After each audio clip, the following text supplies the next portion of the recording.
Standing in the shadow of the Great Pyramid of Giza, it's impossible not to feel a sense of awe. The sheer scale of its stones, the precision of its alignment. How could a civilization without lasers, without computers, without even the wheel, achieve something so mathematically perfect? The answer lies in a forgotten language, one etched not in words but in angles, proportions, and sacred shapes. This is the story of the lost blueprints of ancient architects, the hidden geometric codes that built the world's most enduring wonders. From the pyramids to Stonehenge, from the temples of Angkor Wat to the spiraling labyrinths of ancient Crete, these structures share a secret. They were designed using a universal system of geometry, a knowledge so profound it shaped entire civilizations. What if I told you that the same geometric principles found in the pyramids also appear in the layout of medieval cathedrals, the art of the Renaissance, even the streets of modern cities? This isn't coincidence, it's the echo of a once common understanding, a sacred science passed down through generations and then, mysteriously, lost to time. The architects of the ancient world didn't just build, they encoded their knowledge into the very fabric of their creations, leaving behind clues for those who knew how to look. Their blueprints weren't drawn on parchment but woven into the alignment of stars, the ratios of sacred numbers, the harmony of shapes that resonate with the natural world. Today, we're going to unravel these mysteries.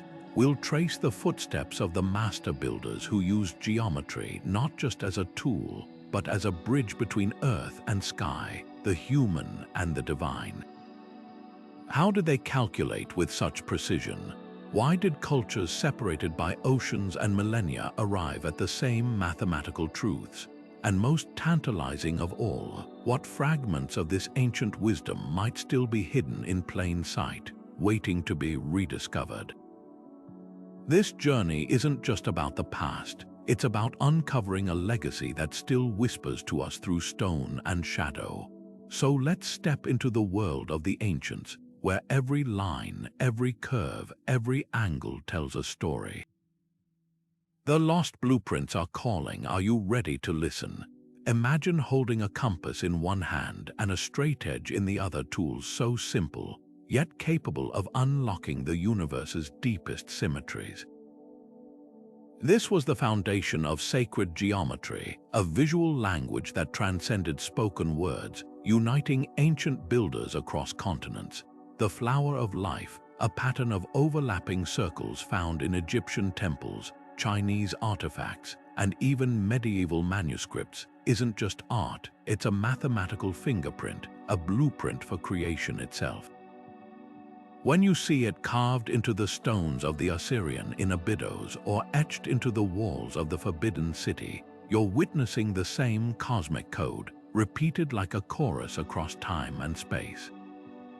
Now consider the golden ratio, approximately 1.618, a proportion so precise it appears in the spiral of a nautilus shell, the curve of a galaxy, and the Parthenon's columns.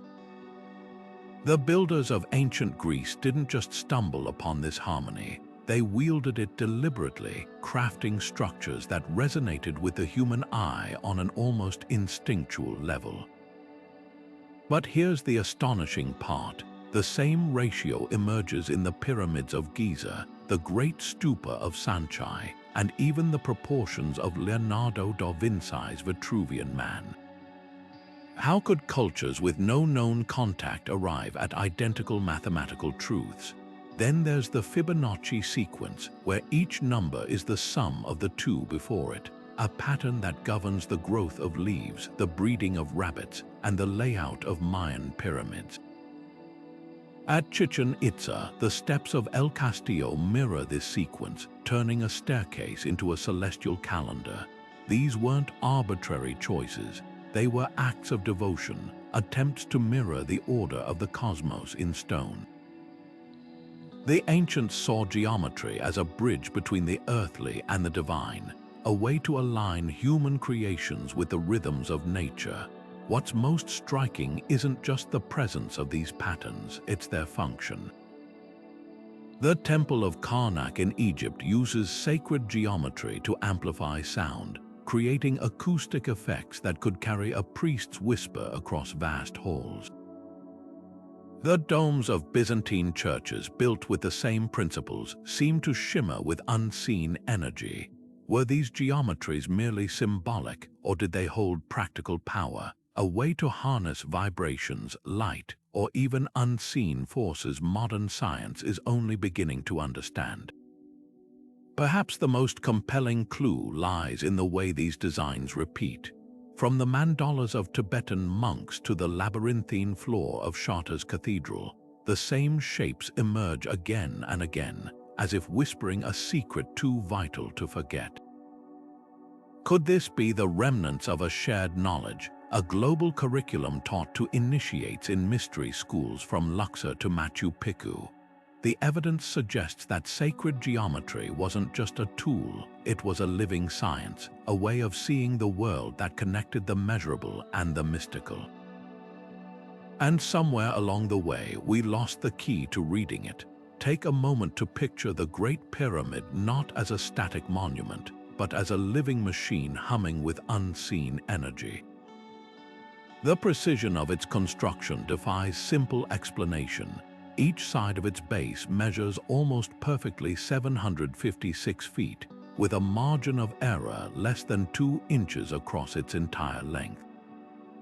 That's like building a structure the size of a football stadium where every corner is within the width of a soda can from perfection. But the real marvel isn't just the accuracy, it's what those measurements conceal. The pyramid's height multiplied by 43,200 gives Earth's polar radius, while the perimeter divided by twice its height yields pi 3.1416, a ratio that shouldn't have been known for another 2,000 years. Now step inside, where the king's chamber becomes a symphony of stone.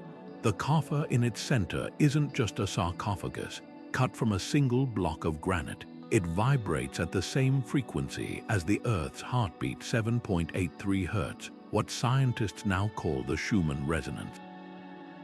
The chamber itself acts like a giant soundbox, amplifying these vibrations in ways that suggest the pyramid wasn't just built to house the dead, but to harness energy. Modern experiments show that when exposed to certain frequencies, the chamber's walls produce harmonic echoes that could theoretically generate electromagnetic fields. Were the ancients tuning their monuments to the planet itself?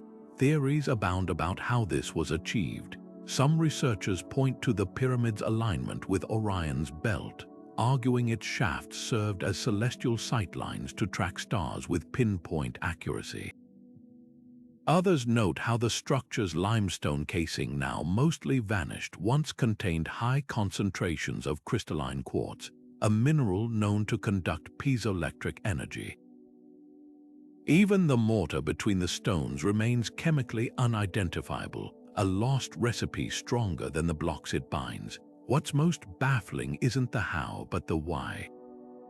If this was merely a tomb, why embed such complex mathematics into its design? Why engineer resonance chambers that modern architects struggle to replicate? The answer may lie in the pyramid texts, ancient inscriptions describing the structure as a stairway to heaven, not metaphorically but functionally. Perhaps these builders saw geometry as a ladder between dimensions, using precise ratios to tap into forces we're only beginning to measure. Every stone seems to whisper that we've underestimated their knowledge, that our definition of primitive needs rewriting. The pyramid isn't just a relic, it's a challenge, daring us to decode the lost science hidden in plain sight. Shift your gaze now from the sun-baked stones of Egypt to the misty plains of Salisbury, where Stonehenge rises like a skeletal hand grasping at the sky. This ring of standing stones, erected over 4,000 years ago, isn't just a monument, it's a celestial calculator, a Neolithic computer built to track the movements of the heavens with jaw-dropping precision. The summer solstice sunrise aligns perfectly with the heel stone, while the winter solstice sunset frames the altar stone like a cosmic spotlight. But the real magic lies in the geometry hidden between the pillars. The builders of Stonehenge arranged their massive sarcens using Pythagorean triangles, those same right-angled ratios credited to the Greek mathematician 2,000 years later. The station stones form a perfect rectangle with sides in the ratio 5:12:13, a Pythagorean triplet that allowed them to calculate angles to within a fraction of a degree. How did a culture without written mathematics achieve this? The answer might lie in the Aubrey holes, the circular pits surrounding the site. Filled with crushed chalk and human remains, they may have served as counting devices, a physical algorithm to predict lunar eclipses by tracking the moon's 18.6-year cycle. Some researchers believe Stonehenge was more than an observatory. The blue stones, hauled over 150 miles from Wales, emit a distinct ringing tone when struck, a property known as lithophony. Ancient legends speak of the stones singing during rituals, their vibrations possibly used in healing ceremonies. Even more intriguing are the electromagnetic anomalies detected around the central horseshoe, where compass needles spin erratically. Could the geometry of the arches have focused unseen energies, turning the site into a kind of prehistoric power station? Then there's the question of the missing stones. Laser scans reveal ghostly imprints of pillars long gone, suggesting the original design was far more complex, a nested series of circles and arcs that mirrored the orbits of celestial bodies. The recent discovery of Durrington Walls, a massive timber circle 2 miles away, hints at a sprawling ritual landscape where geometry governed everything from burial mounds to processional avenues. What's undeniable is the intentionality behind every measurement. The width of the outer ring matches the moon's apparent diameter in the sky, while the lintels curve slightly to create the illusion of a perfect circle when viewed from below.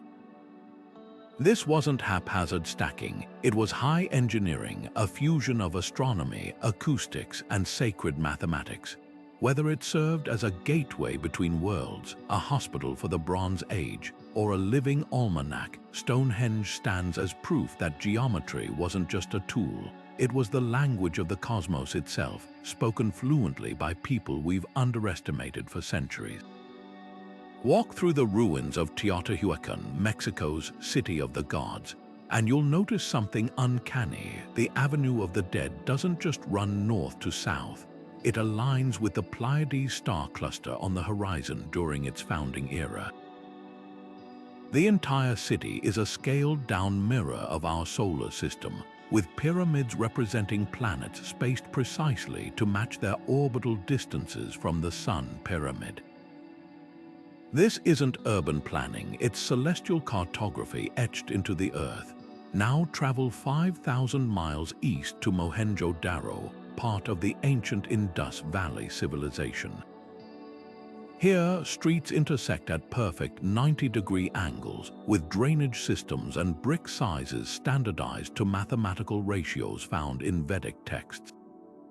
The city's grid aligns with cardinal directions to within 1 degree of error, a feat requiring knowledge of astronomy we didn't think existed 4,000 years ago.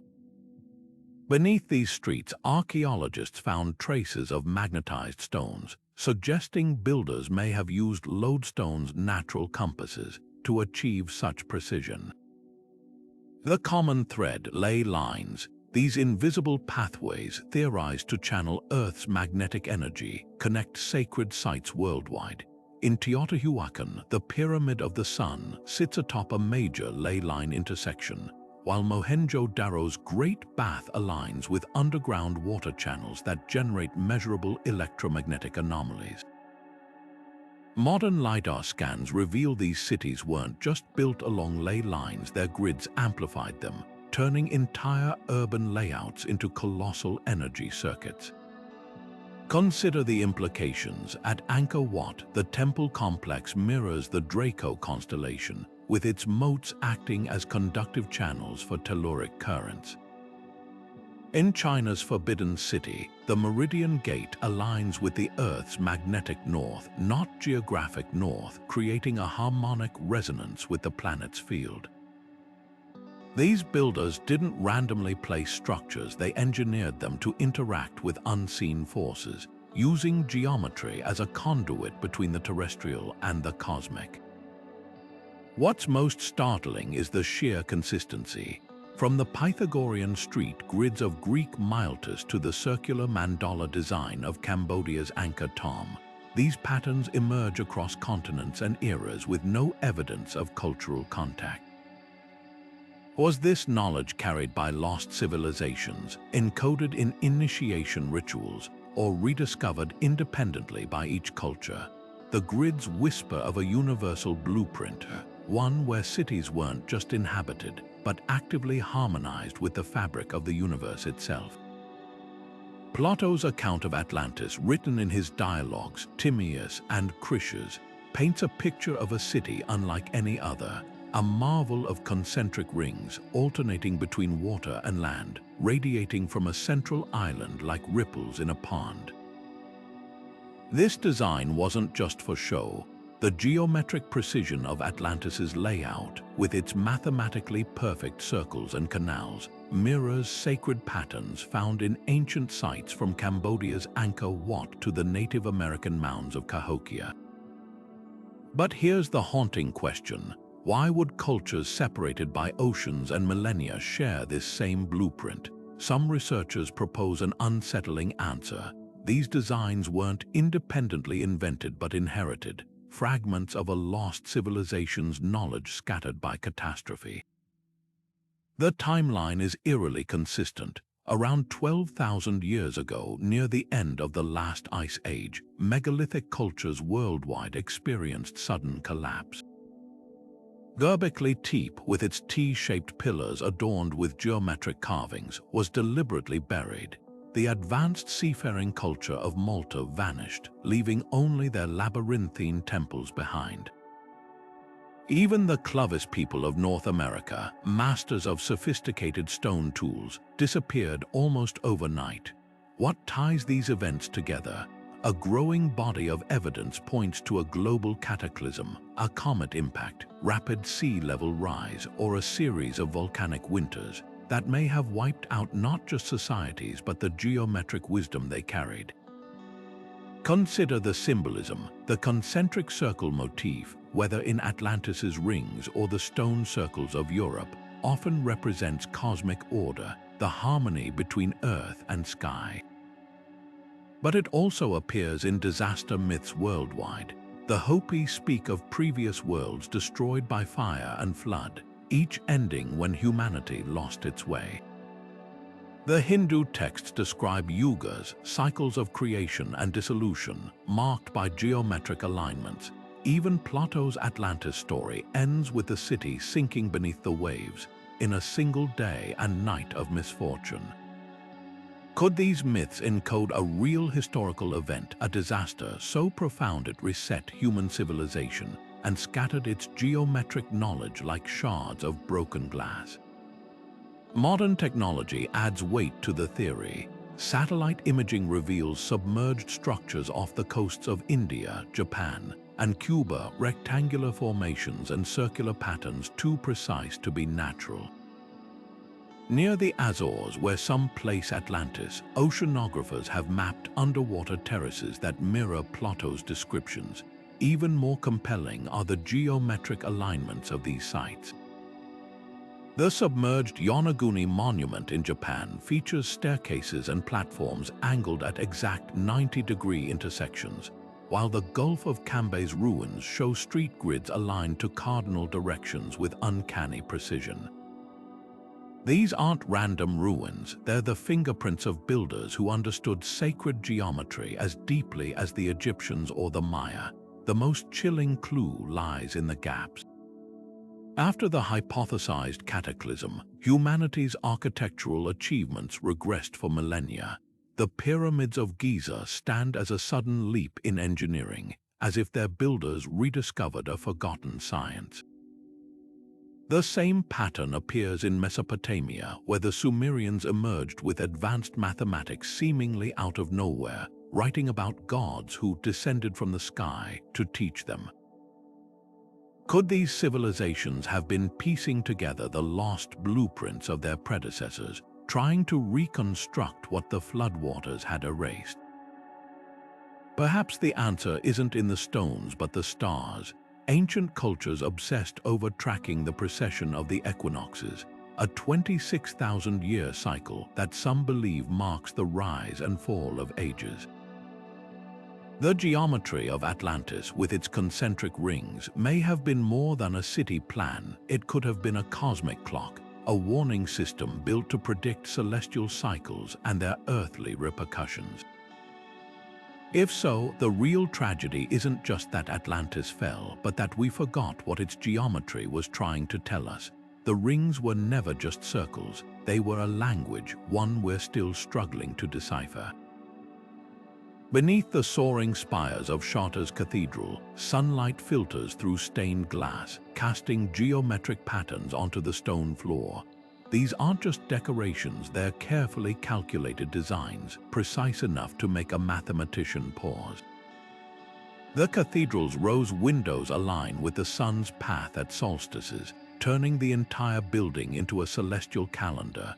But how did medieval stonemasons, working centuries before modern calculators, achieve such accuracy? The answer may lie with the Freemasons, the secretive guilds who guarded construction techniques like sacred texts. Look closely at the cathedral's floor labyrinth, an 11-circuit design with the same dimensions as the rose window above it. Walk its path, and you're tracing a hidden geometric code, one that mirrors the proportions of Solomon's temple as described in the Bible. The vaulted ceilings overhead use Pythagorean triangles to distribute weight, allowing walls to rise higher without collapsing. Even the placement of columns follows the golden ratio, creating harmonies that resonate with the human eye. These weren't artistic choices, they were acts of preservation, a way to encode ancient knowledge into stone. The Freemasons didn't invent these principles, they inherited them. Their initiation rituals speak of lost words and broken columns, hints of a disrupted tradition. Some symbols in their lodges, like the compass and square, appear virtually identical to tools found in Egyptian tomb paintings. The apron worn by master masons echoes the white linen garments of pharaonic architects. Even their legendary connection to the Knights Templar suggests a thread linking medieval Europe to much older mysteries. Modern Masonic rituals still reference the 5 points of fellowship and the blazing star, terms that align eerily with geometric concepts used at ancient sites. The checkerboard floors in their lodges mirror the alternating light and dark stones found in temples from Mexico to Cambodia. Could these be fragments of a once universal architectural language, preserved through centuries of war and upheaval? Perhaps the most compelling evidence lies in what wasn't written down. Medieval masons left few written records, passing knowledge orally or through symbolic carvings. A single glance at the ceiling bosses in Rosslyn Chapel reveals a riot of geometric patterns, flowers with precise numbers of petals, interlocking circles that predate the Renaissance study of sacred geometry by centuries. The chapel's famed apprentice pillar twists in a double helix, a shape modern science wouldn't understand for another 500 years. What were they trying to tell us? The answer might lie in the very fabric of their buildings. When researchers played specific musical notes inside charters, certain columns vibrated in harmony, creating standing waves that seemed to energize the space. The same phenomenon occurs at Newgrange in Ireland and the Hypogeum of Malta, sites separated by millennia, yet sharing an understanding of sound and geometry modern physics is only beginning to decode. The Freemasons may have been more than builders. They could have been the last custodians of a science that viewed architecture as alchemy, turning stone into resonance chambers attuned to the universe itself. Today, their symbols persist on dollar bills, in government buildings, even in the street layouts of Washington, D.C. But the deeper truth might be simpler. These weren't codes of control, but fragments of a forgotten manual, instructions on how to build in harmony with forces we're only now remembering how to measure. Every compass-drawn arc, every square-cut stone whispers the same message that geometry isn't just mathematics, but a bridge between worlds. In the heart of southern India, the Brihadiswara temple stands as a silent symphony of stone, its towering Vimana reaching toward the sky with impossible precision. Built in the 11th century, this marvel of Chola architecture follows rules laid out in the Vastu Shastra, an ancient Sanskrit manual that treats buildings not as inert structures, but as living organisms breathing in rhythm with the cosmos. Every measurement, from the width of the doorways to the angle of the pillars, was calculated using geometric ratios believed to harmonize human spaces with universal energies. The temple's central sanctum sits at the intersection of invisible energy lines mirroring the human body's chakra points, a physical mandala designed to amplify spiritual vibrations. Step inside and the precision becomes audible. The temple's inner chambers were engineered to resonate at specific frequencies when certain mantras are chanted. Modern acoustic tests reveal that the dome's curvature focuses sound waves into a focal point where priests once stood, creating standing waves that could theoretically alter brainwave patterns. The flooring stones, laid in geometric patterns, vibrate differently underfoot depending on their position, some emitting low hums, others remaining eerily silent. This wasn't accidental. The Vastu Shastra explicitly describes how to construct sound chambers, where rituals would generate frequencies believed to cleanse both space and soul. The science behind these designs is staggering. Temple walls often incorporate Fibonacci sequences in their decorative carvings, while the spacing between columns follows the golden ratio. At the Sun Temple of Konark, the entire structure functions as a colossal sundial, its 12 pairs of wheels not just artistic motifs but precise timekeeping devices. The temple's alignment ensures that the first rays of dawn pass through its eastern gate on the equinox, illuminating the inner sanctum like a celestial spotlight. Even the materials were chosen for their energetic properties: granite for stability, sandstone for resonance, and metals like copper embedded at key points to conduct terrestrial currents. But the real mystery lies in the parallels. The same principles governing India's temples appear in distant cultures. The Mayan pyramid staircases mirror the Vedic step count for sacred ascent. The harmonic proportions of Greece's Parthenon match those prescribed in Vastu texts. Could this be evidence of a shared architectural language, one that viewed geometry as a bridge between earthly and divine realms?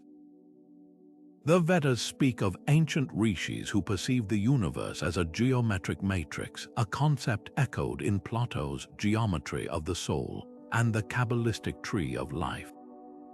Perhaps the most compelling clue is the survival of these techniques.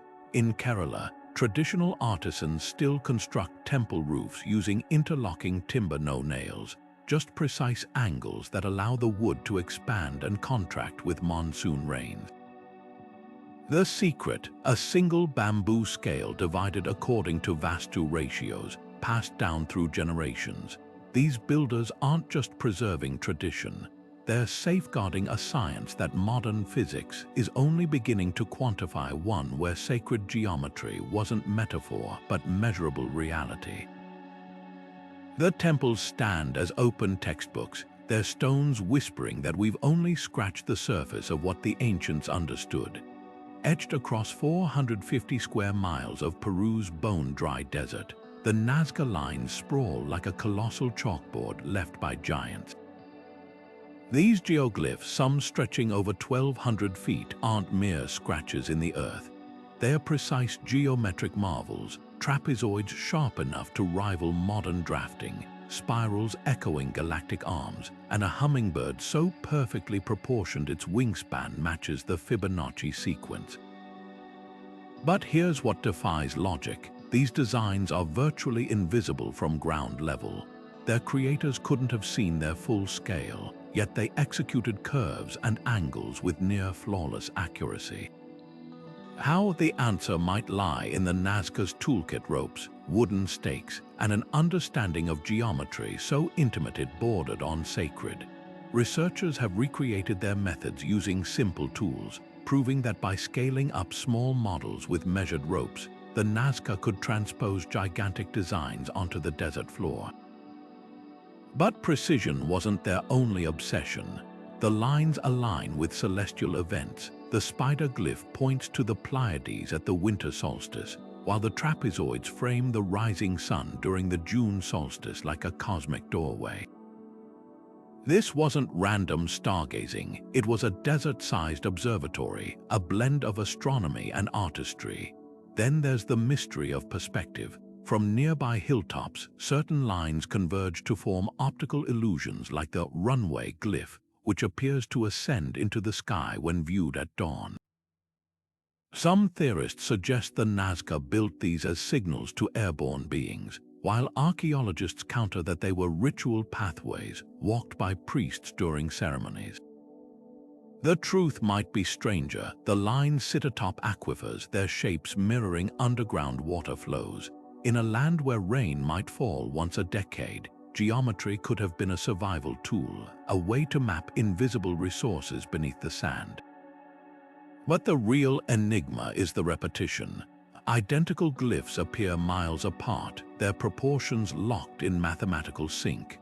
A monkey's tail curls at exactly 120 degrees in multiple locations, while parallel lines remain equidistant across uneven terrain. This hints at standardized knowledge, perhaps taught by a master surveyor class. Even more puzzling are the ray centers, points where dozens of lines radiate outward like spokes.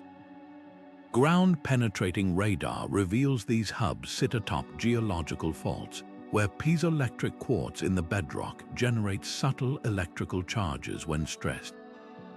Were the Nazca harnessing Earth's energy, using geometry to amplify it? Modern pilots report compass anomalies when flying over the lines, and satellite imagery shows electromagnetic disturbances along certain patterns. It's as if the desert itself remembers the purpose of these shapes, reacting to forces we're only beginning to measure. Whether the lines were pilgrimage routes, water maps, or something more esoteric, one thing is clear. The Nazca didn't just draw on the land, they conversed with it, using geometry as their shared language. The desert still whispers their secrets if we're willing to listen. Leonardo da Vinci's notebooks brim with sketches of spiraling seashells, branching rivers, and human veins, each a study in nature's hidden geometry. But his most famous drawing, the Vitruvian Man, isn't just art. It's a Rosetta Stone linking the human form to cosmic mathematics. With one foot planted in a square and the other in a circle, the figure embodies an ancient truth that our bodies are living blueprints of sacred proportions. The distance from fingertip to fingertip matches height, creating a perfect square. The navel divides the body at the golden ratio, while the outstretched limbs trace a pentagram when overlapped. This wasn't Leonardo's invention, it was his rediscovery. Buried in the ruins of Rome, he'd found the writings of Vitruvius, a first-century architect who described these proportions as the foundation of divine harmony. But Vitruvius himself was quoting even older sources, Egyptian temple builders who encoded the same ratios into their pillars. Leonardo didn't just replicate these ideas, he weaponized them. In the Last Supper, Christ's figure forms an equilateral triangle, while the apostles cluster in groups mirroring musical intervals. The background's receding squares follow the Fibonacci sequence, pulling the viewer's eye toward the vanishing point with mathematical inevitability. The Renaissance wasn't just a rebirth of art, it was a rescue mission for lost knowledge. Brunelleschi used sacred geometry to engineer Florence's cathedral dome, solving structural problems by studying the Pantheon's ancient curves. Michelangelo carved David's form using the same harmonic ratios found in Greek statues, his slingshot's angle matching the golden spiral. Even the Medicis, patrons of these geniuses, collected ancient texts on geometry, treating them as treasure maps to a forgotten science. What's haunting is how these artists accessed the same truths as builders millennia before them without computers, without telescopes, often working from fragments of burned manuscripts. In Venice, the Basilica of San Marco's floor mosaics replicate the geometric patterns of Islamic mosques, hinting at a shared lineage of knowledge. Leonardo's obsession with squaring the circle, a problem ancient Egyptians etched onto temple walls, suggests he wasn't just creating, he was reconstructing. The real mystery lies in the gaps. How did Renaissance masters know to align their works with planetary conjunctions or lunar cycles? Why did Botticelli embed the flower of life in Primavera's background, a symbol not documented in Europe since the fall of Rome? Perhaps these weren't independent breakthroughs but whispered secrets, passed through guilds or hidden in plain sight within cathedral designs. The Vitruvian man's outstretched limbs don't just measure the body, they point toward the stars, a silent testament to geometry's power to bridge earth and sky, past and present. The Renaissance didn't invent sacred geometry, it simply remembered what the stones had never forgotten. Rising from the grasslands of southern Africa, the stone towers of Great Zimbabwe curve against the sky like frozen waves, each wall perfectly fitted without mortar, each angle whispering of celestial secrets.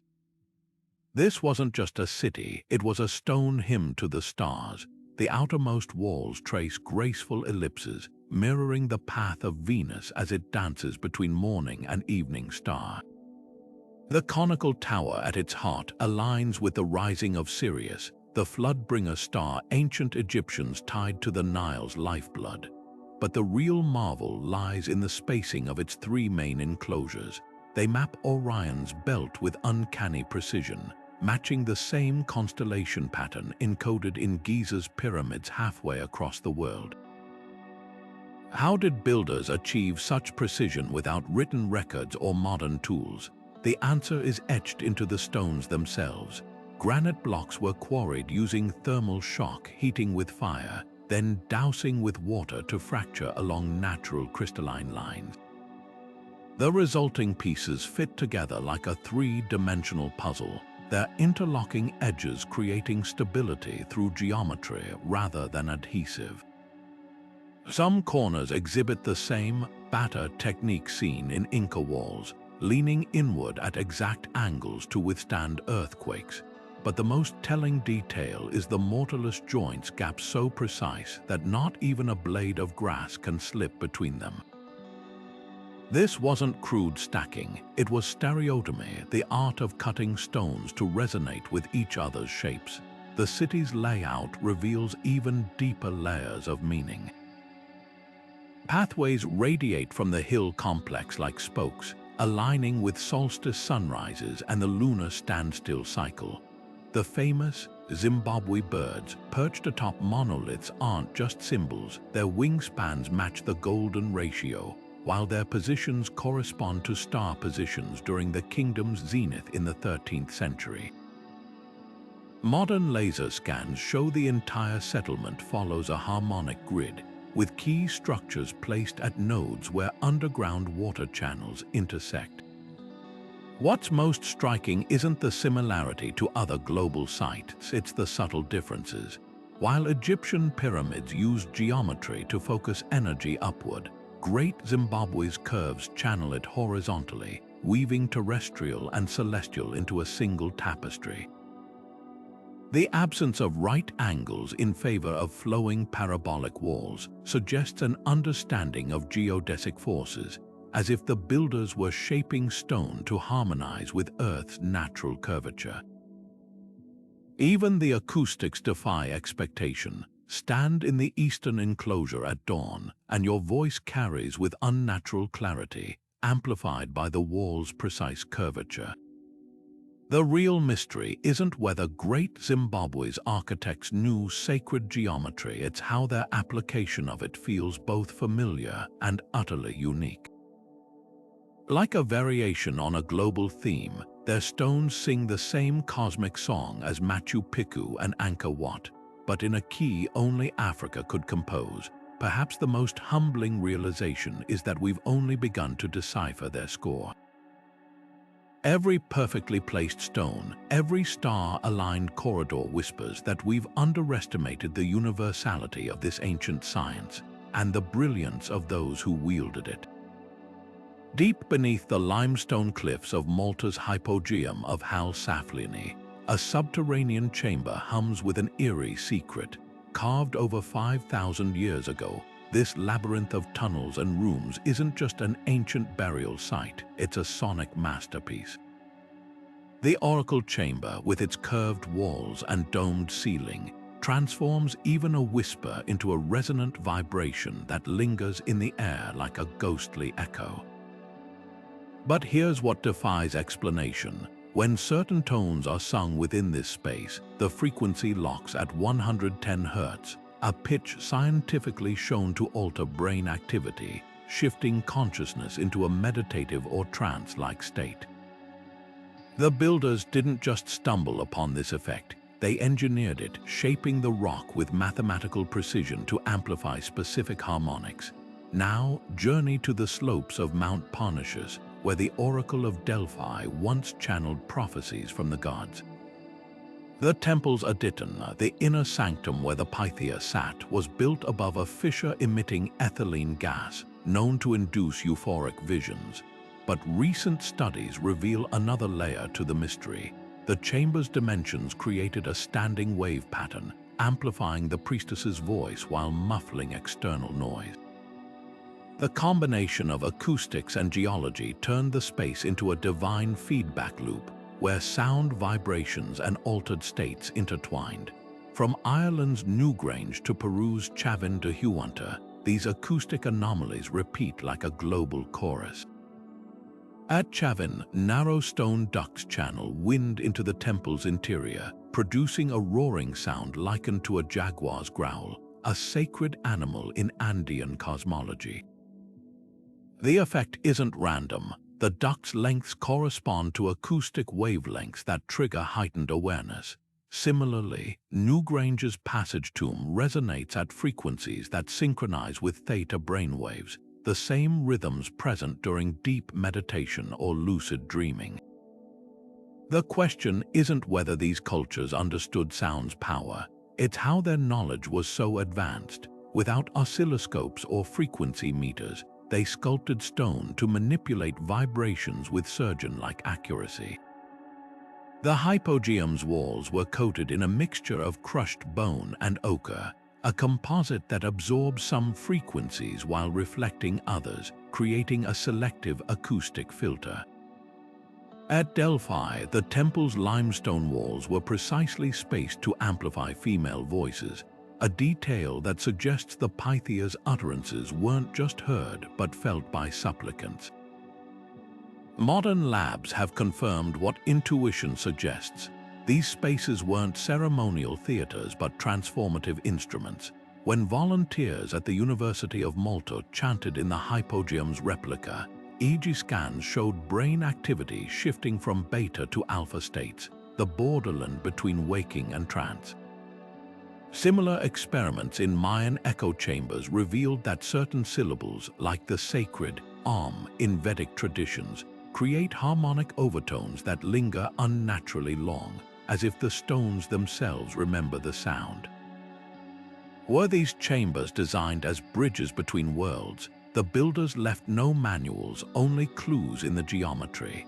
The hypogeum ceiling spirals mimic the cochlea of the human ear, turning sound into a physical journey.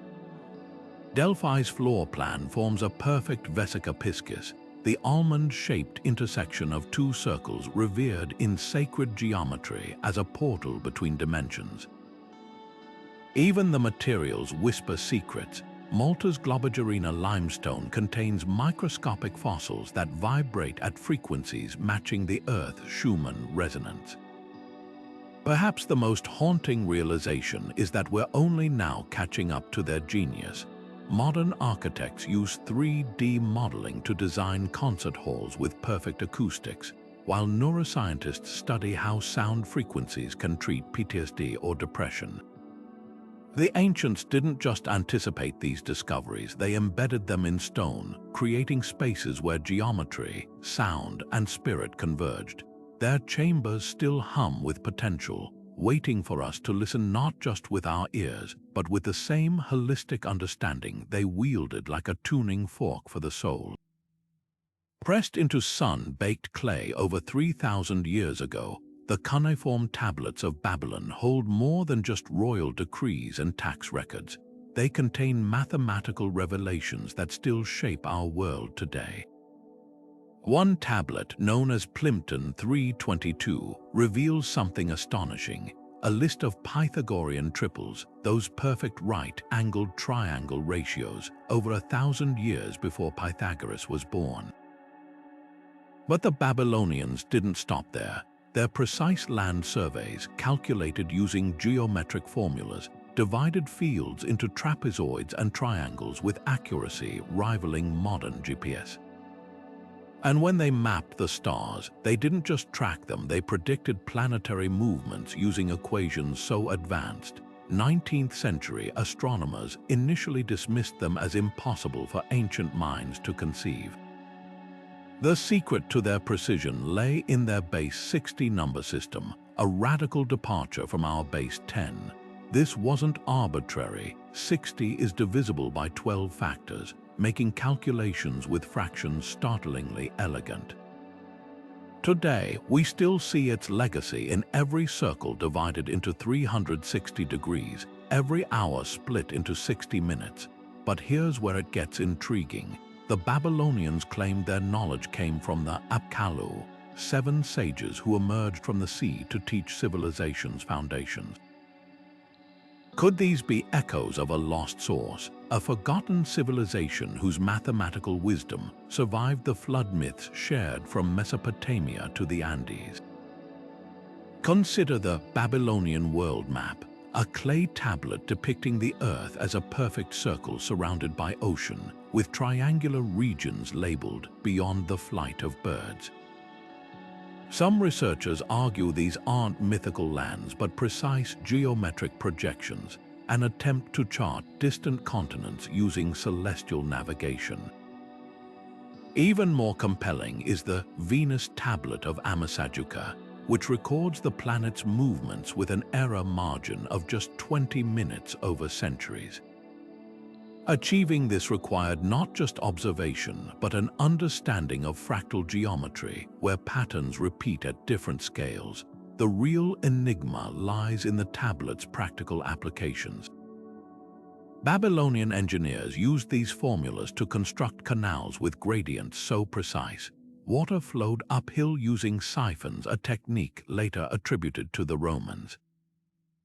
Their ziggurats were aligned to solstice sunrises, their staircases counting the days between equinoxes.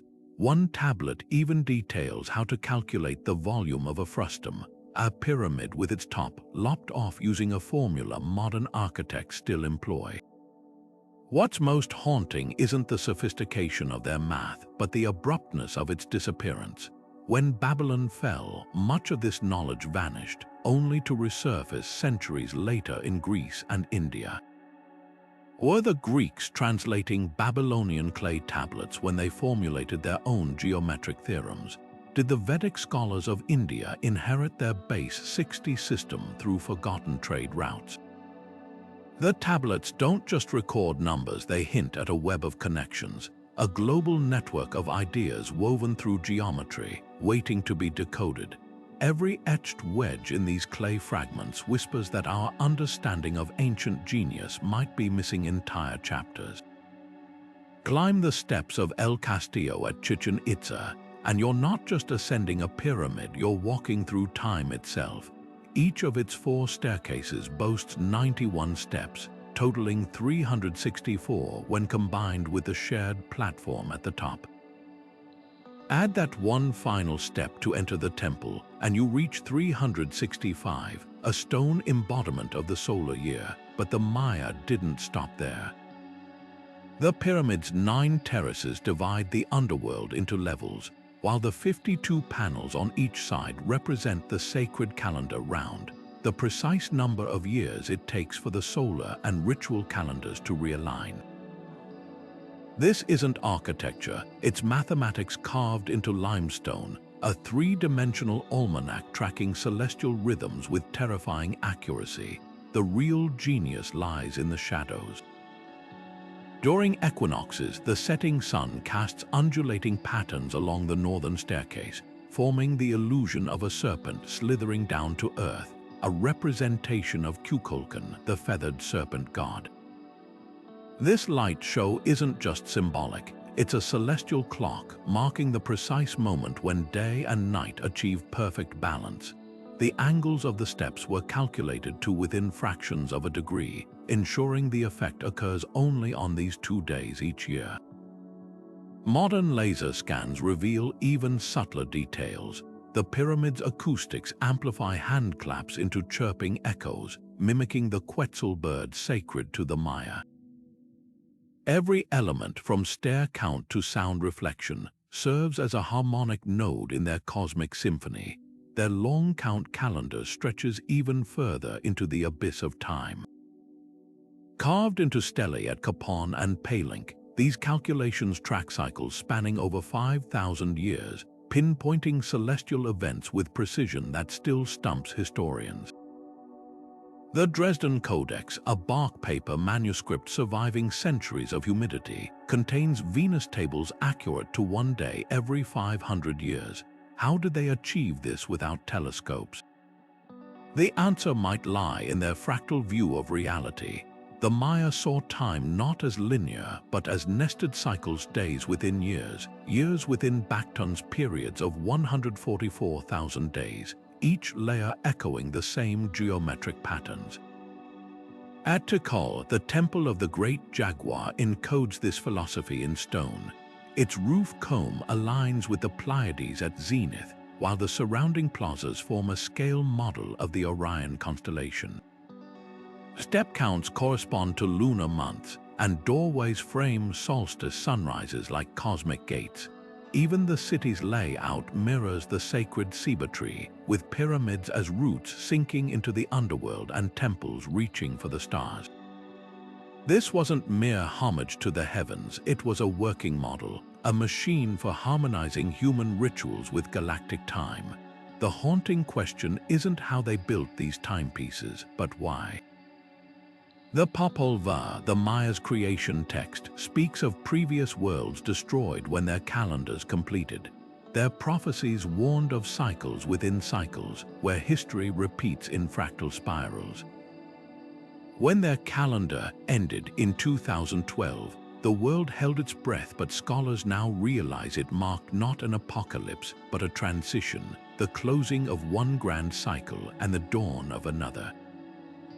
Perhaps their pyramids weren't just tracking time, they were teaching us to see its true shape not as a straight line, but as a sacred spiral, forever turning, forever new. Soaring above the Seine, Notre Dame's ribbed vaults stretch toward heaven like stone lacework, but beneath their beauty lies a hidden mathematical symphony.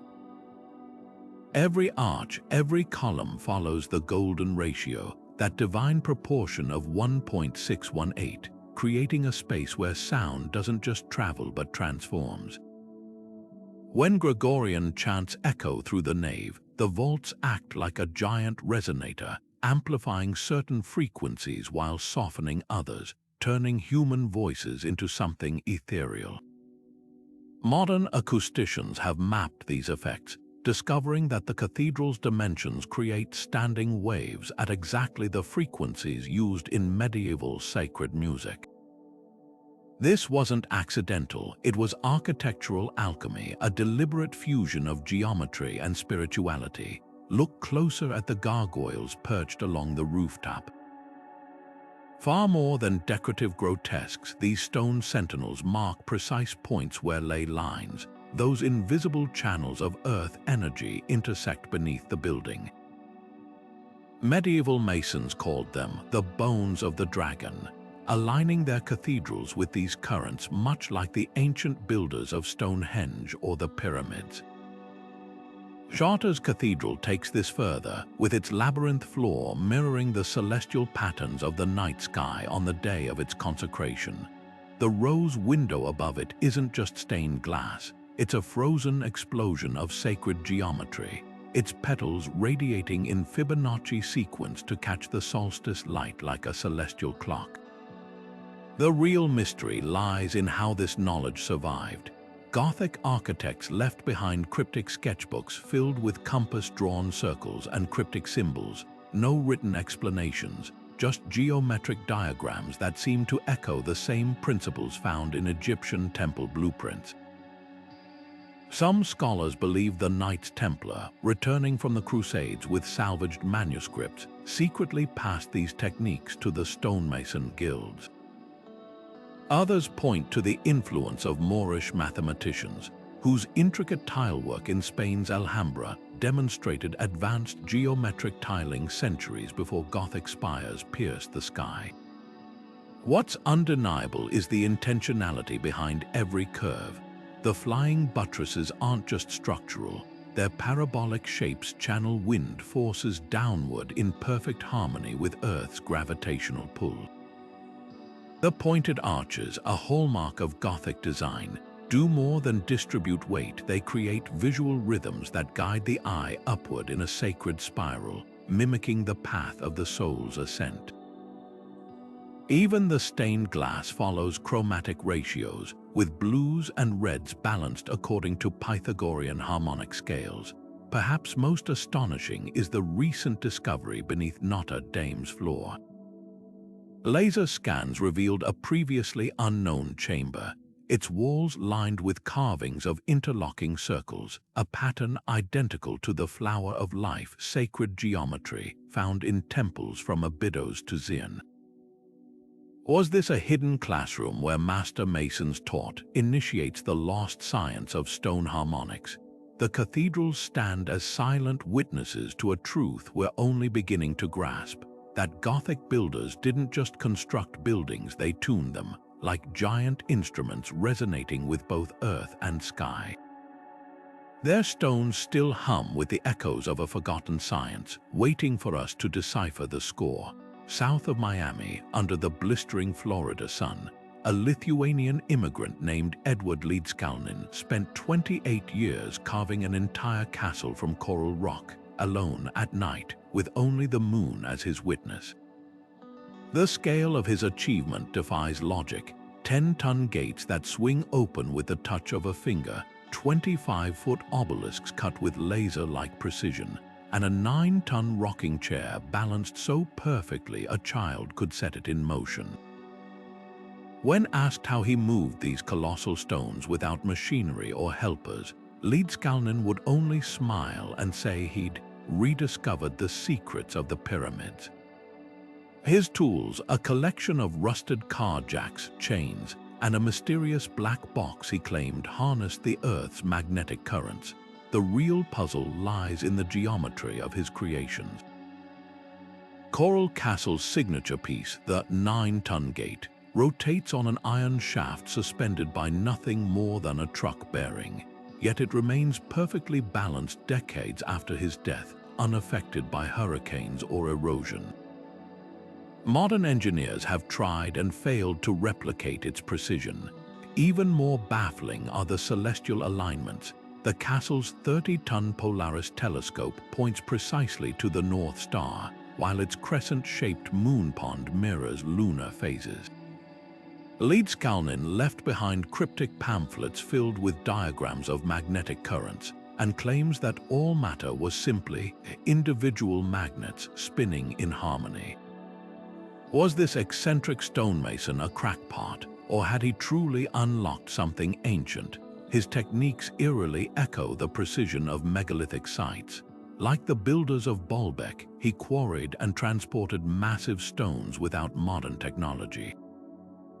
Like the pyramid architects, he embedded astronomical knowledge into his work. Even his insistence on working alone mirrors the secrecy of medieval stonemasons guarding sacred techniques. The most tantalizing clue might be his black box.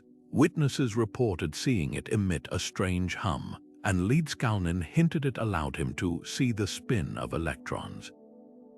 Some researchers speculate it was a crude Tesla coil, manipulating electromagnetic fields to reduce stone weight, a theory supported by the high iron content in Florida's coral rock.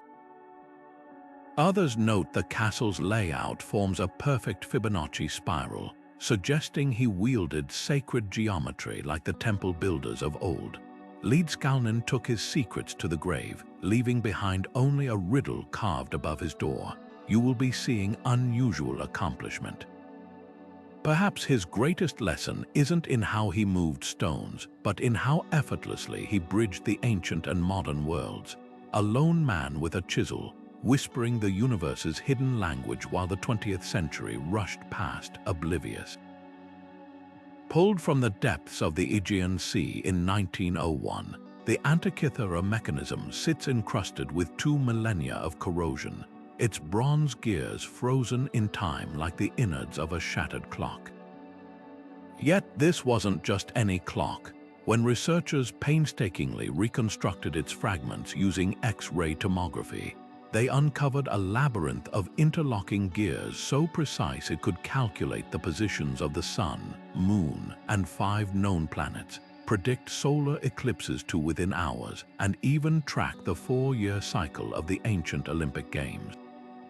The complexity is staggering. 37 meshing gears, some with teeth cut at angles that wouldn't be seen again until 18th century Switzerland. This wasn't a tool, it was a miniature cosmos in a box, a celestial engine built centuries before the fall of Rome. What makes the mechanism truly revolutionary isn't just its existence, but its implications. The gear ratios mirror the exact orbital periods of celestial bodies, the moon's subtle wobble accounted for by a pin and slot device that mimics elliptical orbits. Such precision suggests the Greeks didn't just observe the heavens, they quantified them with a mathematical rigor we associate with Renaissance astronomers. Cicero's writings hint at how common such devices might have been, describing a similar machine built by Archimedes that replicated planetary motion. Could the Antikythera be a lone survivor of a broader tradition where geometric engineering and astronomy walked hand in hand? The real mystery lies in the gaps. No surviving texts from antiquity describe how to build such a device, yet its design reflects deep knowledge of Babylonian eclipse cycles and Egyptian calendar systems. Some gears are inscribed with tiny Corinthian letters, assembly instructions for a technology that seemingly vanished for 1500 years. Even more perplexing are the unanswered questions. Was this a navigational aid for sailors, a teaching tool for philosophers, or part of some grander temple mechanism lost to time? Modern reconstructions reveal another layer of genius. The mechanism's front dial displayed the Greek zodiac, while hidden gears accounted for the Metonic cycle, a 19-year period where lunar phases repeat on the same calendar dates. This wasn't just a calculator, it was a bridge between celestial geometry and human timekeeping, a physical manifestation of the ancient belief that mathematics governed the universe's harmony. Perhaps the most haunting clue comes from the wreck itself. Among the statues and ceramics recovered with the mechanism were corroded lumps initially dismissed as nautical debris. Recent scans show these are likely more gears, hinting that the Antikythera wasn't alone. Were there others, perhaps even more sophisticated, that now lie shattered across the Mediterranean seabed? The mechanism's silent gears seem to whisper that we've underestimated the technological ambition of the ancient world, that our timeline of progress might be missing entire chapters of brilliance written in bronze and lost to the tide. The Forbidden City's vermilion walls rise like a geometric prayer against Beijing's skyline, every courtyard, every gate, every bridge placed with meticulous intent. This wasn't just an imperial palace, it was a living mandala, its layout painstakingly aligned to harness the flow of Kai, the life force central to Feng Shui. At its heart lies the Hall of Supreme Harmony, positioned precisely where the celestial North Star would shine directly overhead, anchoring the earthly realm to the heavens.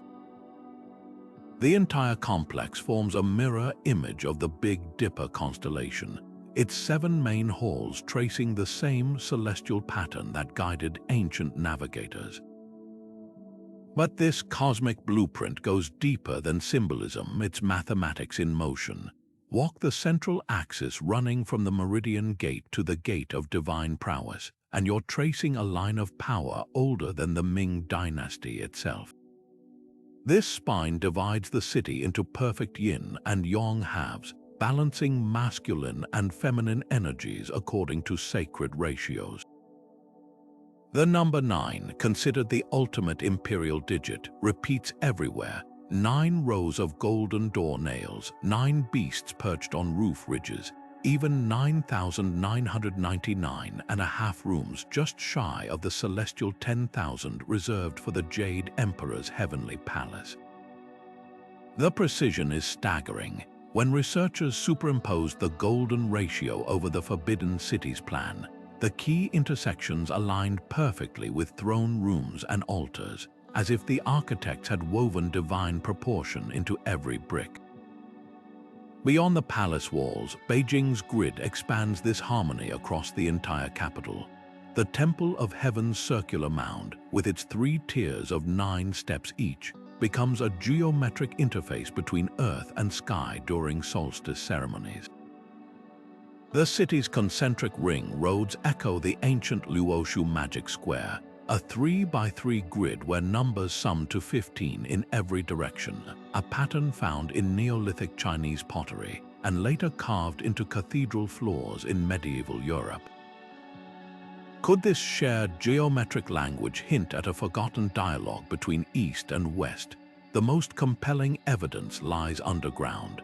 Modern geomagnetic surveys reveal that Beijing's Feng Shui axis aligns with subterranean water veins, much like the ley lines beneath Stonehenge or the Nazca geoglyphs.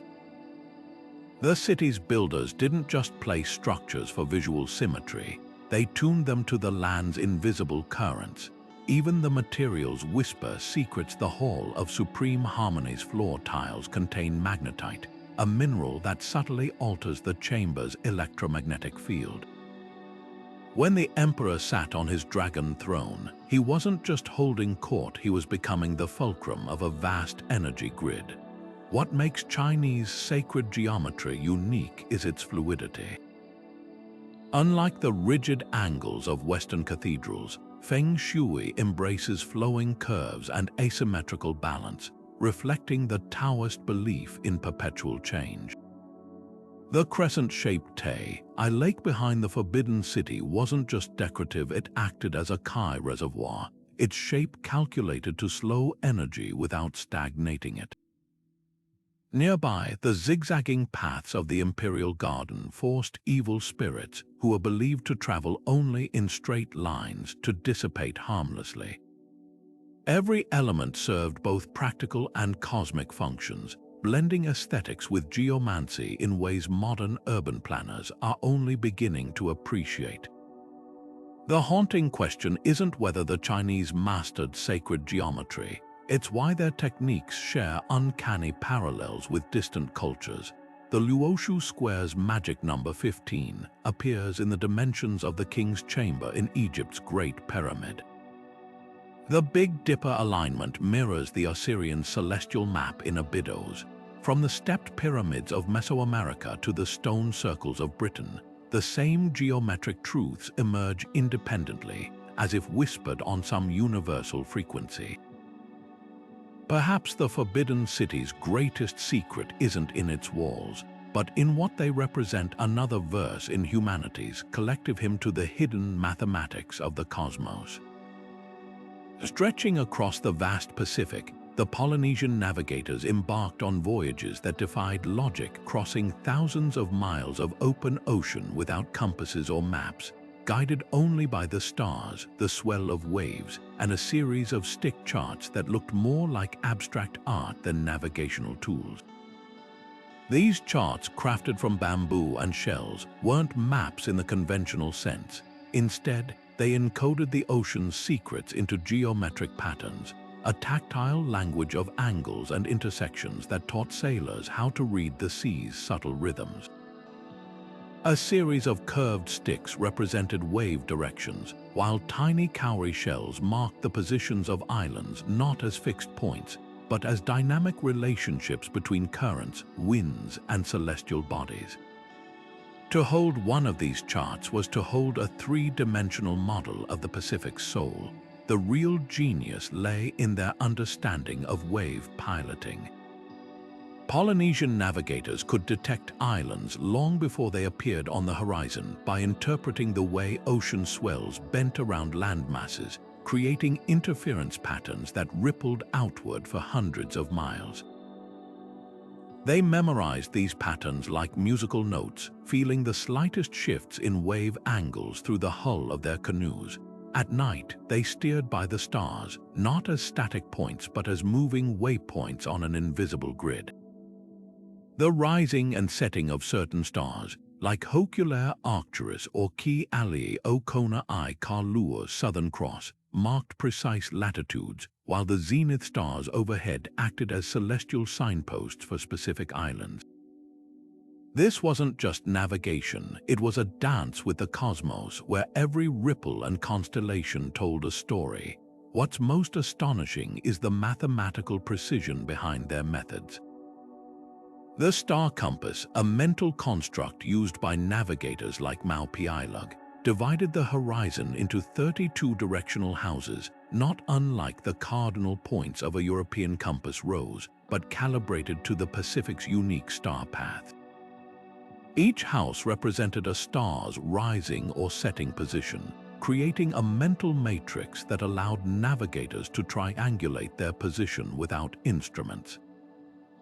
The geometry of their stick charts mirrored this thinking, with intersecting lines representing the convergence of ocean swells from different weather systems. Modern oceanographers have confirmed these patterns exist, though detecting them requires satellite technology. The Polynesians didn't just observe nature, they decoded its hidden algorithms. The legacy of these techniques still thrives today. When the Hoculaire, a replica of a traditional Polynesian voyaging canoe, sailed from Hawaii to Tahiti in 1976 using only ancient methods, it proved what oral histories had long claimed, that these voyages weren't accidents but feats of calculated genius. Contemporary navigators like Nainoa Thompson describe the process as seeing the ocean through the ancestors' eyes, where intuition and calculation merge into a single skill. The stick charts, once dismissed as primitive artifacts, are now recognized as evidence of a sophisticated spatial intelligence, one that viewed the sea not as an obstacle, but as a geometric network pulsing with navigational cues. Perhaps the deepest lesson lies in the Polynesians' holistic worldview. Unlike Western cartography, which separates land from sea into fixed coordinates, their navigation integrated everything: the flight paths of birds, the color of clouds, even the behavior of fish, into a living calculus. A sudden cluster of birds might indicate land over the horizon, while a change in wave frequency could signal a distant storm.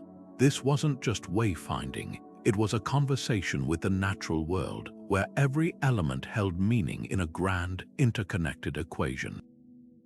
In an age of GPS and digital maps, their methods remind us that the oldest geometries weren't drawn on paper, but woven into the very fabric of the earth and sky. Twisting through the pages of the Book of Kells like frozen serpents, Celtic knotwork dazzles the eye with its endless loops, but look closer, and these intricate designs reveal a startling secret. Far more than decorative flourishes, the knots follow precise mathematical sequences, their interwoven strands tracing paths identical to orbital cycles of the moon and planets. The famous Tara brooch, crafted around 700 AD, contains spirals that mirror the 19-year metonic cycle, linking lunar phases to solar years, a calculation also embedded in the Antikythera mechanism. Were these designs merely artistic, or did they encode knowledge too sacred or too dangerous to write plainly? At Newgrange, Ireland's 5,000-year-old passage tomb, the curbstones tell a silent story in carved spirals.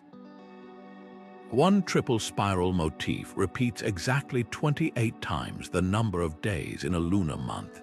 The tomb's inner chamber aligns with the winter solstice sunrise, but the stones outside hold another clue. Their knotwork patterns map the 18.6-year lunar standstill cycle, when the moon reaches its extreme positions on the horizon. Modern researchers discovered that following the swirls with a finger traces the moon's wobbling path across decades, turning stone into a prehistoric calculator. The Vikings seemed to recognize this hidden language. When they raided Celtic monasteries, they spared manuscripts like the Lindisfarne Gospels, not for their Christian texts, but for the knotwork margins patterns later copied onto Norse runestones with startling accuracy. A 10th century Swedish runestone at Ramsund bears interlaced designs identical to those in Irish manuscripts, yet its runes describe Sigurd's dragon-slaying saga. Was this cultural borrowing or proof that geometric knowledge transcended tribal borders? Perhaps the most compelling evidence lies in the knot's construction. Celtic scribes used compasses and straightedges to draft these designs, their precision rivaling Euclidean geometry. The Trinity knot, formed by one continuous line weaving into 3 lobes, isn't just symbolic. It's a topological puzzle demonstrating an understanding of infinity centuries before calculus. Some illuminated manuscripts hide even deeper layers. Under ultraviolet light, certain knots glow with mineral inks that align with constellations visible only during specific eclipses. What's haunting isn't the complexity, but the consistency. From Scotland's Pictish stones to the metalwork of Gaul, the same patterns emerge. Endless knots with exactly 7 crossings in Brittany, 9 spiral motifs in Wales matching the orbits of visible planets. Like the Polynesian stick charts, these were memory devices, compressing celestial mechanics into tactile forms. A monk tracing a knot's path might have been reciting an oral tradition about star cycles, his fingers retracing routes his ancestors once navigated by starlight. The ultimate clue may lie in what was never written. Celtic druids prohibited recording their knowledge, trusting only memory and symbolism. Their knots, looping without beginning or end, may have been more than art. They could have been the last threads of a blueprint, a geometric language whispering how to build in harmony with a universe where time, like the strands themselves, was never linear but eternally intertwined. Beneath the domes of the Alhambra, sunlight fractures into kaleidoscopic patterns as it passes through lattice screens, revealing a secret written in tile and mortar.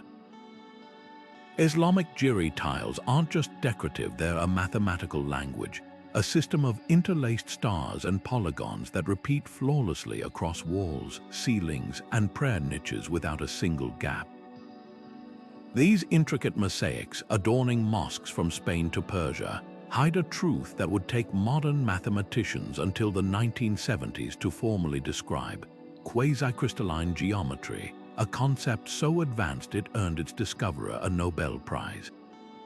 The genius of Jiri lies in its fivefold symmetry, a pattern once thought impossible to repeat infinitely without distortion. Traditional tessellations rely on shapes like squares or hexagons that fit together like puzzle pieces, but Islamic artisans mastered pentagons, decagons, and star polygons that interlock in dizzying complexity. A single tile, carved with precise notches and angles, could be stamped across an entire courtyard, its edges aligning perfectly no matter how far the pattern extended.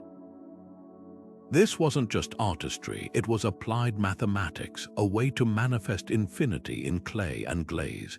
Recent studies of the Darb-i-Imam shrine in Iran reveal how deep this knowledge ran. X-ray diffraction shows its 15th century tilework matches the atomic structure of natural quasicrystals, materials discovered in meteorites in 1984.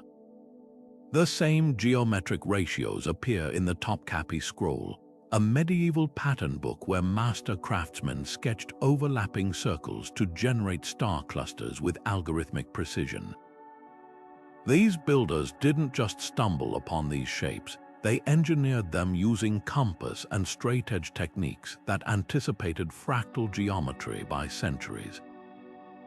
What's most striking is the universality of the designs. The same Jiri motifs appear in the Great Mosque of Cordoba's Mihrab and the Shah Mosque in Isfahan, despite being continents apart. This wasn't coincidence, it was a shared curriculum, passed down through guilds who guarded their geometric secrets as closely as alchemists guarded their formulas. The tiles often conceal coded messages. In the Alhambra, certain star patterns align with the positions of planets on significant dates, while the Muqarnas vaults above them use three-dimensional tessellation to create optical illusions of infinite descent. Modern mathematicians like Peter Liu have proven these patterns aren't just visually pleasing, they're computationally profound. When fed into algorithms, Jiri tile rules can generate never-repeating patterns akin to Penrose tiles, a 20th century discovery once considered purely theoretical. The builders likely didn't conceptualize their work in modern terms, but their intuitive grasp of aperiodic tiling suggests an empirical understanding of mathematical concepts we've only recently formalized. Perhaps the deepest lesson lies in the tile's spiritual purpose. Islamic art avoids depicting living forms, turning instead to geometry as a reflection of divine order. The endless repetition of shapes mirrors the infinite nature of Allah, while the interlaced stars symbolize the interconnectedness of creation. Walking through the Mosque of Ibn Chalun in Cairo, where thousands of tiles spiral outward in perfect harmony, you realize these weren't just decorations, they were prayers rendered in angles and lines, a sacred calculus whispering that the universe at its core is written in the language of shapes. Standing among the towering stones of Callanish in Scotland, engineer Alexander Thom made a discovery that would upend our understanding of prehistoric Europe. Measuring over 300 Neolithic sites with painstaking accuracy, he noticed something impossible to dismiss: circles, rows, and chambers separated by distances that were never random. Instead, they repeated one mysterious unit again and again, 2.722 feet, or what Thom dubbed the Megalithic Yard. This wasn't regional variation or rough estimation. From the Orkney Islands to Brittany, structures built thousands of years apart adhered to this standard with a precision rivaling modern surveying. The implications are staggering. How could Bronze Age cultures separated by seas and centuries share the exact same unit of measurement? The mystery deepens when you examine Thom's data. At Stonehenge, the outer Sarsen circle measures exactly 40 megalithic yards in diameter, while its famous heel stone sits precisely 166 2/3 units from the center. a number significant in lunar cycle calculations. In Carnac, France, the parallel rows of menhirs repeat the unit in their spacing, forming a colossal grid etched into the landscape. Even more perplexing are the outlier sites like Portugal's Almenda's Cromlech, where stone circles align to solar events using the same measurement. This wasn't just a building convention, it was a continent-wide system, precise enough to maintain a margin of error under 1% across millennia. Who could have enforced such standardization without writing, without empires? Tom proposed the existence of a megalithic priesthood, wandering surveyors who carried calibrated rods from site to site. But recent discoveries suggest an even more fascinating possibility. The megalithic yard may not have been arbitrary, it could derive from natural phenomena. When you take a pendulum and adjust its length until it swings exactly once per second at latitude 45 degrees midway between Stonehenge and Carnac, its length is inexplicably half a megalithic yard. This suggests Neolithic builders might have standardized their measurements using the planet itself, linking architecture to the very rotation of the Earth. Even more compelling is the astronomical connection.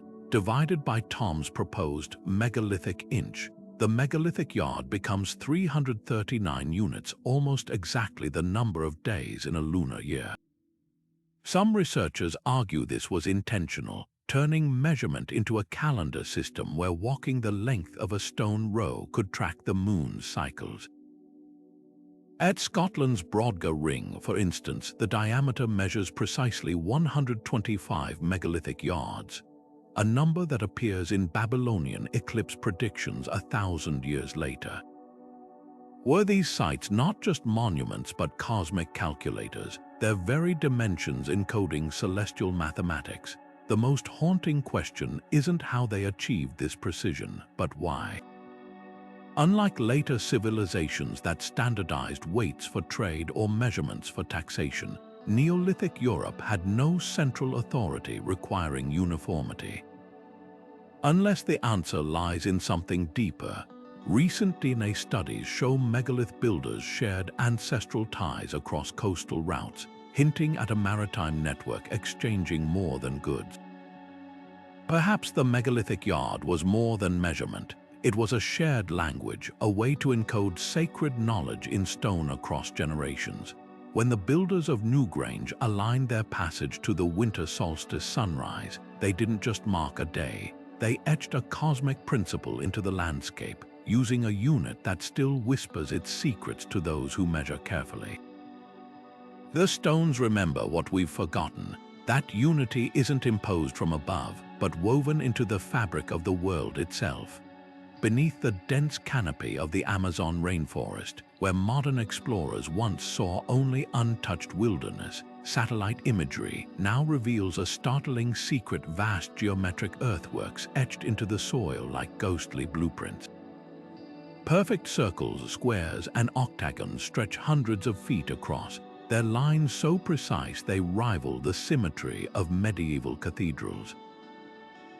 These aren't natural formations. They're the fingerprints of a sophisticated civilization that flourished here over 2,000 years ago, shaping the land with an understanding of geometry that mirrors sacred patterns found in ancient Egypt, Cambodia, and even the Nazca Line. The most striking of these structures, the geoglyphs of Ica in Brazil, form a sprawling network of trenches and mounds arranged in concentric circles and radiating lines. Some enclose ceremonial plazas, while others align with solstice sunrises, their edges sharp enough to suggest the use of advanced surveying tools. Unlike the stone monuments of other cultures, these earthworks were crafted from the land itself, soil meticulously piled and compacted to withstand centuries of torrential rains. What's baffling isn't just their precision, but their purpose. Unlike defensive ditches or irrigation channels, these shapes serve no obvious utilitarian function. Instead, they seem designed to be seen from above, as if mapping cosmic principles onto the Earth. Archaeologists have uncovered even more perplexing details. The geometric complexes often cluster near subterranean, dark earth patches, fertile soil engineered by ancient hands using charcoal and organic waste. This suggests the builders weren't just ritualists but master agriculturalists, shaping both land and ecology. The shapes themselves repeat ratios found in nature, hexagons echoing honeycombs, spirals mirroring galaxy arms, and circles whose diameters match the golden ratio. At the Joko Sa site, two overlapping circles create a vesica piscis, the same almond-shaped sacred geometry, symbolizing the womb of creation in Gothic cathedrals and Hindu temples. The parallels to distant cultures are uncanny. The Amazonian octagons recall the eightfold paths of Buddhist mandalas, while their grid-like avenues mirror the ley lines of Celtic Britain. Some earthworks even align with celestial events. One star-shaped complex in Bolivia points to the Southern Cross at its zenith, much like the pyramids of Giza target Orion's belt. How could cultures separated by oceans and millennia arrive at such similar designs? One theory points to a shared ancestral memory, a geometric language carried by migrations tens of thousands of years ago. Others suggest these shapes arise instinctively in human cognition, hardwired into our perception of harmony. The most haunting question isn't just who built them, but why they vanished. Unlike the Maya or Inca, these Amazonian architects left no grand stone cities, only these ephemeral earthworks. Recent pollen studies hint at a possible clue. Around the time of their decline, the region's climate grew erratic, with prolonged droughts followed by catastrophic floods. Perhaps their geometry wasn't just art or ritual, but a desperate plea to the forces of nature, an attempt to rebalance a world slipping out of alignment. Today, as satellites peel back the rainforest's green veil, these shapes emerge as silent sermons in soil, reminding us that the Amazon was never a pristine wilderness, but a canvas for civilizations who understood the earth not as a resource, but as a living equation. The flames that consumed the Library of Alexandria didn't just burn scrolls, they may have erased the Rosetta Stone of sacred geometry itself. Ancient historians like Strabo and Seneca described its halls as a labyrinth of knowledge, where scholars from across the Mediterranean gathered to study texts on everything from celestial mechanics to architectural harmonics.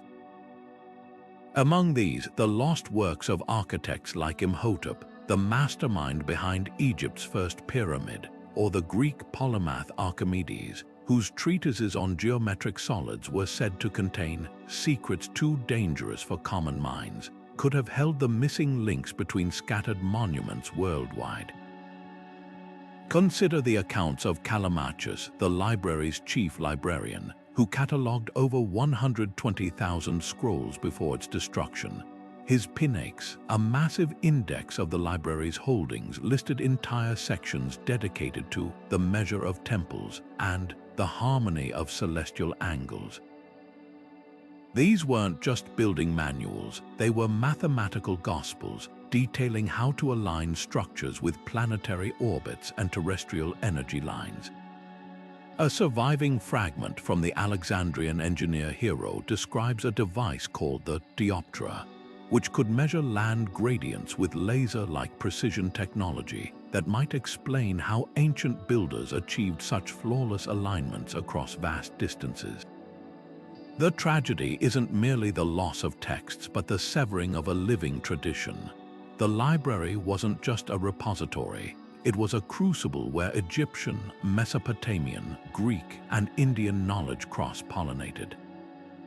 Babylonian astronomers working there likely shared their star catalogues with architects from Rhodes, while Hindu mathematicians may have exchanged proofs with Pythagoreans.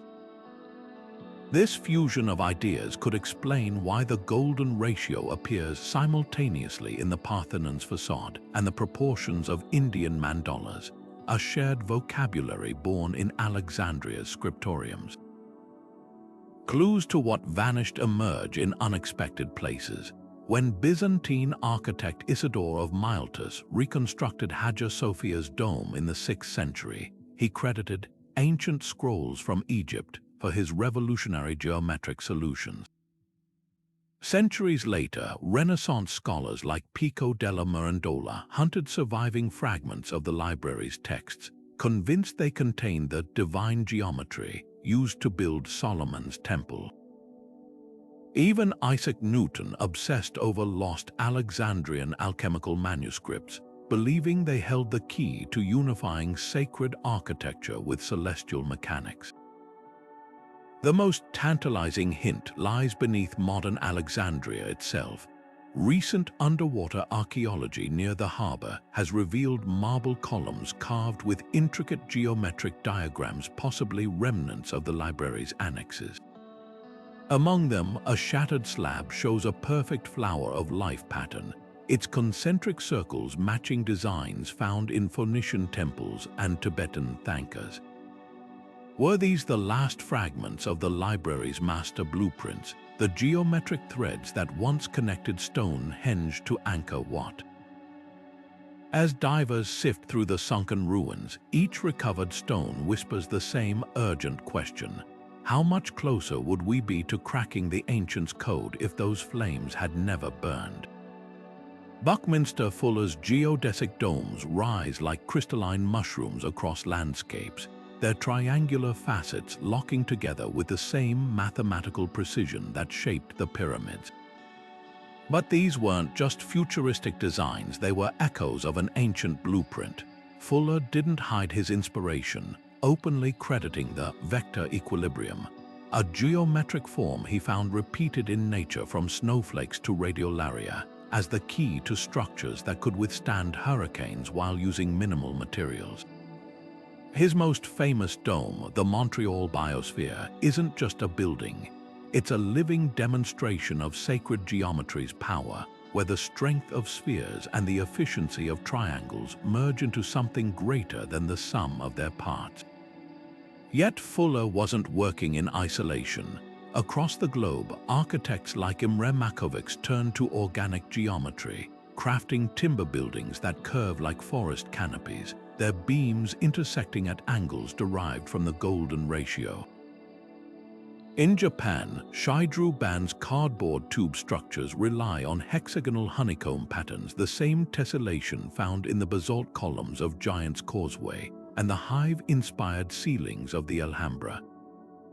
Even Zaha Hadid's fluid, futuristic designs trace back to parametric algorithms that mimic the growth patterns of vines and river deltas. What unites these visionaries isn't just aesthetics. It's the recognition that the oldest geometric principles still hold revolutionary potential. The science behind this revival is staggering. Studies at the University of Stuttgart's Institute for Computational Design have proven that structures based on Fibonacci sequences distribute stress more efficiently than conventional designs.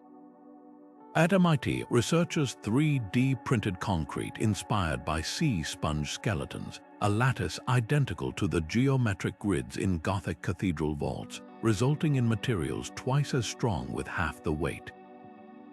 It's as if modern engineering is finally catching up to what the ancients intuited, that nature's geometry isn't just beautiful but functionally superior. Perhaps the most telling shift is in sustainability. Biomimicry pioneer Michael Pollan designs buildings that harvest water like desert beetles, their surfaces patterned after fractal geometries found in Namibian fog basking plants. His Sahara Forest project uses parabolic mirrors, a shape etched into ancient Greek solar devices, to desalinate seawater using sunlight alone. These aren't just technological leaps, they're returns to a forgotten wisdom, one that viewed geometry not as abstract theory but as a dialogue with the natural world.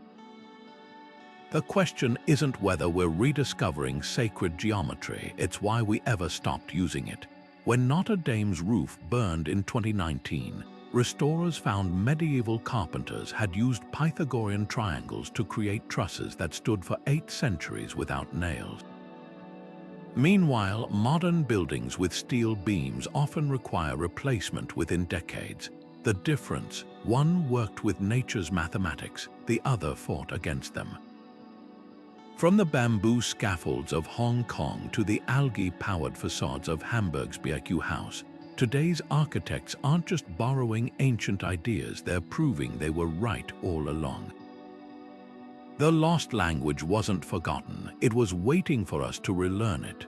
From the pyramids to pixelated quantum physics, the lost blueprints of ancient architects aren't just relics, they're living conversations etched in stone, whispering across millennia. These builders didn't merely construct monuments, they crafted resonant instruments, tuning their creations to the harmonics of the cosmos itself. Today, as scientists peer deeper into quantum fields and fractal geometry, we're stumbling upon the same truths those architects encoded in their pillars and pathways. The golden ratio pulses in the spiral of DNA, the Fibonacci sequence unfolds in galaxies, and the same sacred angles that stabilized cathedrals now optimize solar panels and carbon nanotubes. It's as if the universe has been humming a geometric lullaby all along, and we're only now learning to sing along. Consider how modern physics echoes these ancient insights. String theory's vibrating filaments mirror the Pythagorean concept of the music of the spheres, while quantum entanglement recalls the interconnectedness described in Hindu mandalas and Celtic knots. Even our digital age leans on their wisdom. Algorithmic fractal compression powers your smartphone camera, and neural networks mimic the neural pathways of the human brain, a structure shaped by the same geometric efficiency as the branching rivers and lightning bolts the ancients revered. The line between sacred and scientific blurs when we realize both are mapping the same hidden order. Perhaps the most profound lesson lies in the humility these blueprints demand. The builders of Notre Dame didn't have calculus, yet their vaults distribute weight with mathematical perfection. The Nazca couldn't fly, yet their desert canvases align with celestial cycles we need satellites to verify. They achieved this not through superiority, but through observation, by listening to the earth and sky with a reverence we've often replaced with brute force technology. In an era of climate crisis, their approach feels less like nostalgia and more like a survival manual, built with nature's grammar, not against it. So where do we go from here? The clues are everywhere in the spin of quantum particles that resemble the chakra's vortices, in the way cathedral acoustics heal in ways we can't yet measure, in the rediscovery that certain geometric arrangements of plants boost growth rates inexplicably. The lost blueprints aren't locked in the past, they're waiting in the architecture of a butterfly's wing, the stress patterns of a spider's web, the way crowds move through a city like water finding its path. To decode them isn't just an academic exercise, it's an invitation to rejoin a conversation that never truly ended, one where every line and curve is a syllable in a language older than words. The next chapter of this story isn't etched in stone. It's unfolding in labs, forests, and maybe even your own backyard. The real question isn't what the ancients knew, it's what we'll do with the wisdom they left.